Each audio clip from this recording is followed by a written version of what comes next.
Hello student, welcome back to my channel Samrat academy student. मेरा नाम है आकाश और आज की वीडियो बहुत ही ज़्यादा इंपॉर्टेंट होने वाली है उन विद्यार्थियों के लिए जो कि क्लास 10th में हो और हाल ही में 2023 के बोर्ड एग्जाम की परीक्षा की तैयारी कर रहे हैं और परीक्षा देने वाले हैं। उनके लिए मैं बहुत ही ज़्यादा महत्वपूर्ण प्रश्न लेके आऊँ सामाजिक विज्ञान का।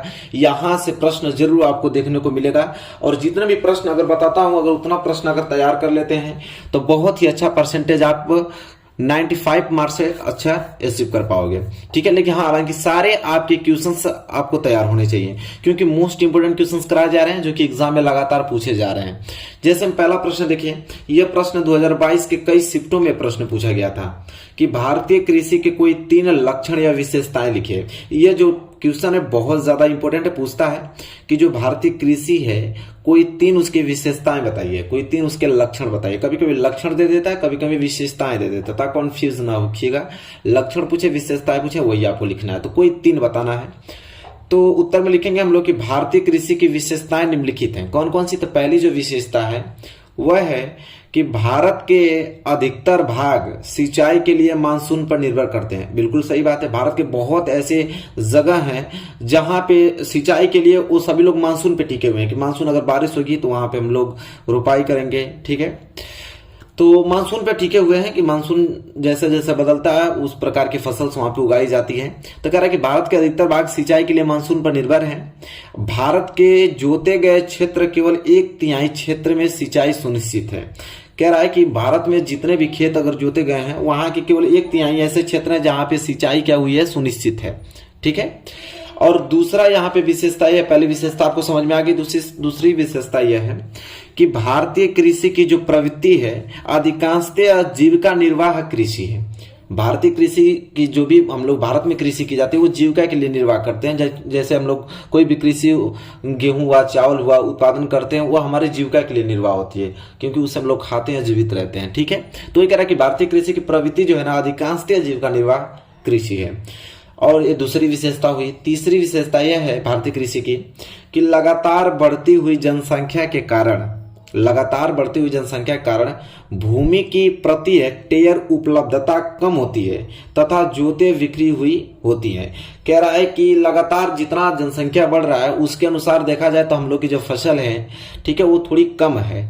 ठीक है, तो क्योंकि फसल हम लोग उगाते जा रहे हैं कम, लेकिन जनसंख्या बढ़ती जा रही है, इसलिए थोड़ी प्रॉब्लम हो रही है। ठीक है, तो ये 3 विशेषताएं भारतीय कृषि की जो कि हमने आप लोगों को अच्छे तरीके से बताया। यह बहुत ज्यादा काफी इंपॉर्टेंट क्वेश्चन है। थोड़ा सा भी मिस इस क्वेश्चन को नहीं करना है, आप लोगों को तैयार करके ही आपको पहुंचना है 2023 बोर्ड एग्जाम में, समझे। ये सारे प्रश्न इंपॉर्टेंट हैं। इसके बाद दूसरे प्रश्न की बात करें, दूसरा प्रश्न बहुत ज्यादा प्यारा प्रश्न है। लगातार प्रश्न पूछे जा रहे हैं आजकल के एग्जाम में। ठीक है, 2022 हुआ ना, 2021 में नहीं हुआ था, 2020 में भी ये प्रश्न आया था। ठीक है, और 2022 में भी ये प्रश्न दे दिया कि विश्व व्यापार संगठन से आप क्या समझते हैं। देखिए, बहुत प्यारा प्रश्न है। हमसे पूछा है कि विश्व व्यापार जो संगठन है उससे हम क्या समझते हैं।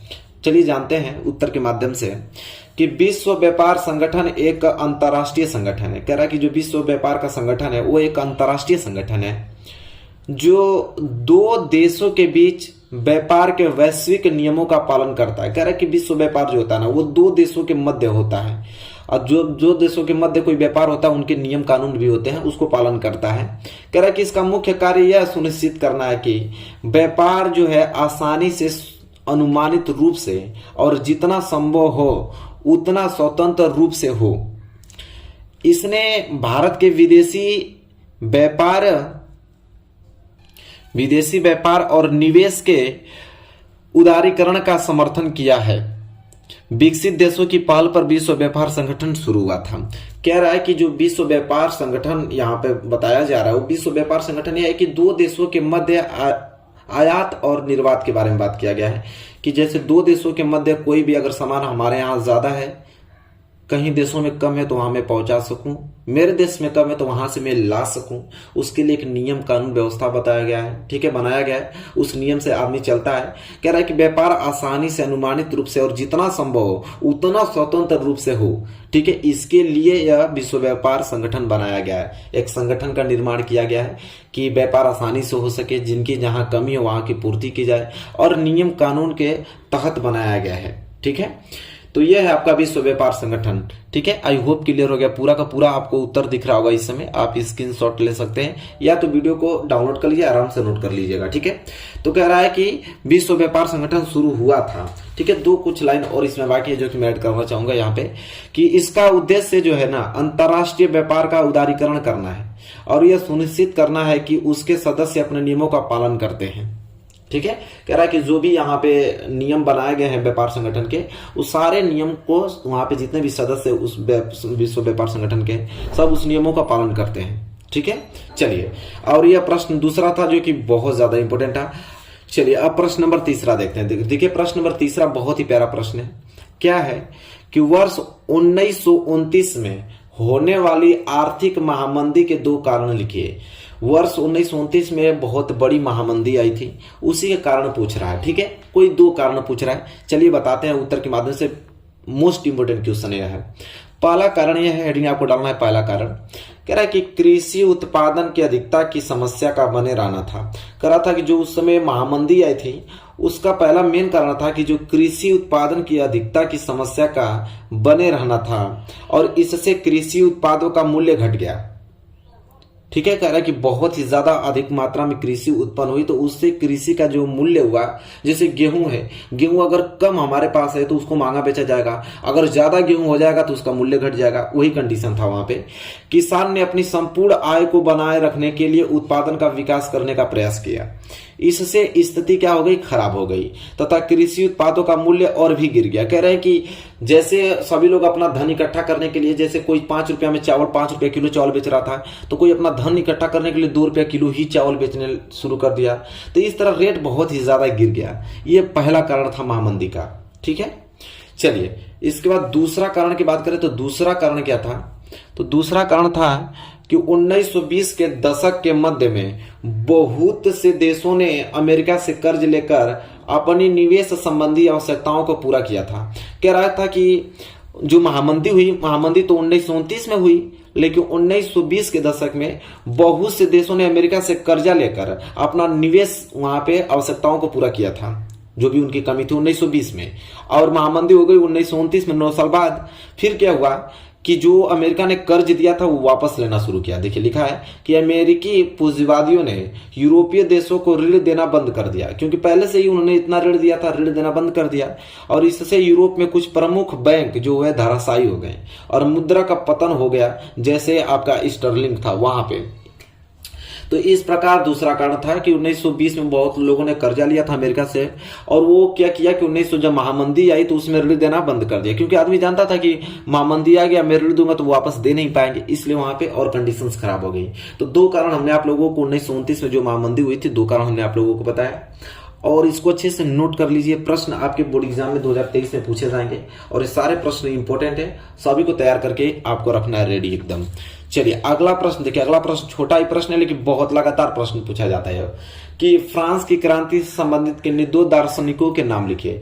कह रहा है कि 2 दार्शनिकों नाम बताइए जो फ्रांस की क्रांति में संबंधित थे, मतलब शामिल थे। तो देखिए एक पहले वाल्टेयर थे एवं दूसरा रूसो।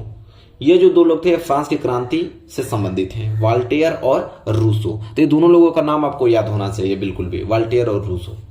इसके बाद एक प्रश्न नंबर 4 था, 2 नंबर का प्रश्न आता है, ठीक है, क्लियर हो गया होगा। इसके बाद वाले प्रश्न की बात करें तो बहुत ज्यादा इंपॉर्टेंट है। ये प्रश्न 5वां है। अब 5वां प्रश्न अभी 2000 हाल ही में जो 22 का एग्जाम हुआ था उसमें 3 शिफ्ट में क्वेश्चन पूछा था कि महात्मा गांधी द्वारा चलाए गए किन्हीं 3 आंदोलनों के नाम लिखिए। कह रहा कि 3, आइए नंबर कितने नंबर के, 3 नंबर के प्रश्न है। जो प्रश्न मैं आप लोगों को बता रहा हूं 3 नंबर के प्रश्न है कि महात्मा गांधी द्वारा चलाए गए किन्हीं 3 आंदोलनों के नाम लिखना है। चलिए एक एक करके सारे आंदोलनों को हम लोग जानेंगे, 3 आंदोलन कौन से उन्होंने प्रारंभ किया था। तो देखिए उत्तर में सबसे पहले लिखेंगे कि सक्रिय राजनीति में भाग लेने से पहले महात्मा गांधी जो थे अपने गुरु गोपाल कृष्ण गोखले के कहने पर भारत भ्रमण किया और इस दौरान उन्होंने कई स्थानों पर सत्याग्रह आंदोलन चलाए। ठीक है, तो चलिए देखते हैं अपने गुरु का बात मानकर उनके कहने पर, उनके गुरु कौन थे महात्मा गांधी के, गोपाल कृष्ण गोखले थे। उनके कहने पर उन्होंने क्या किया, आंदोलन, सत्याग्रह आंदोलन चलाया। कौन कौन से, तो पहला उन्होंने चंपारण सत्याग्रह चलाया, पहला उन्होंने चंपारण सत्याग्रह चलाया और किस सन में, तो 1916 में। वर्ष 1916 में उन्होंने बिहार के चंपारण क्षेत्र का दौरा किया। और ठीक है, तो उन्होंने क्या किया कि 1916 में बिहार के एक चंपारण क्षेत्र है, वहां से उन्होंने दौरा किया और वहां के किसानों को दमनकारी बगान व्यवस्था के खिलाफ सत्याग्रह करने के लिए प्रेरित किया। उन्होंने कहा कि बगान मतलब बगीचे की सुरक्षा के लिए, कि पौधे जो हैं कटे नहीं, उनकी सुरक्षा के लिए उन्होंने वहां के लोगों को प्रेरित किया और कहा कि चंपारण सत्याग्रह वहीं से उन्होंने स्टार्ट किया। ठीक है, चलिए, तो आई होप क्लियर हो गया हो कि चंपारण सत्याग्रह पहला उन्होंने किया वर्ष 1916 में। इसके बाद जस्ट एक साल बाद तुरंत 1917 में उन्होंने गुजरात सत्याग्रह किया। अब गुजरात सत्याग्रह किस लिए किया उसको देखते हैं। तो वर्ष 1917 में गुजरात के खेड़ा जिले में किसानों की मदद के लिए सत्याग्रह किया। उन्होंने क्या किया कि खेड़ा जिला था एक, वहां के किसानों के लिए उन्होंने उनके मदद के लिए सत्याग्रह किया 1917 में, क्योंकि फसल खराब हो जाने और प्लेग की महामारी के कारण किसान लगान नहीं चुका पा रहे थे। ठीक है, प्लेग की बीमारी थी, उसमें महामारी चली थी वहां पे, और फसल न होने के कारण किसान वहां पे लगान नहीं चुका पा रहे थे। उनके लिए उन्होंने यह सत्याग्रह उन्होंने स्टार्ट किया था। ठीक है, गुजरात सत्याग्रह। तो 1917 में गुजरात सत्याग्रह उन्होंने स्थापित किया, मतलब शुरू किया। ठीक है, इसके बाद अहमदाबाद सत्याग्रह उन्होंने आंदोलन शुरू किया। अहमदाबाद सत्याग्रह जस्ट एक साल बाद वर्ष 1918 में। तो वर्ष 1918 में अहमदाबाद के सूती कपड़ा कारखानों में कार्य करने वाले मजदूरी के हितों की रक्षा के लिए उन्होंने सत्याग्रह आंदोलन किया। अहमदाबाद में उन्होंने जो सूती कपड़ा के कारखाने में लोग काम कर रहे थे, मजदूर काम कर रहे थे, उनके हितों की रक्षा के लिए उन्होंने यह सत्याग्रह आंदोलन किया था, अहमदाबाद सत्याग्रह। तो तीन आंदोलन किया था। पहला आंदोलन चंपारण सत्याग्रह 1916 में, दूसरा गुजरात सत्याग्रह 1917 में, तीसरा अहमदाबाद सत्याग्रह 1918 में किया था। तो जैसा कि आपने देखा कि 5 महत्वपूर्ण प्रश्न आपको इस वीडियो में मिला है, जो कि बहुत ही काफी इंपॉर्टेंट है। आप पांचों को पांचों फंस सकता है, समझ लीजिए। 2023 बोर्ड एग्जाम में इतने मोस्ट इंपोर्टेंट क्वेश्चंस मैं आप लोगों को कराया हूं। आई होप आपको क्लियर हो गया होगा अच्छे तरीके से।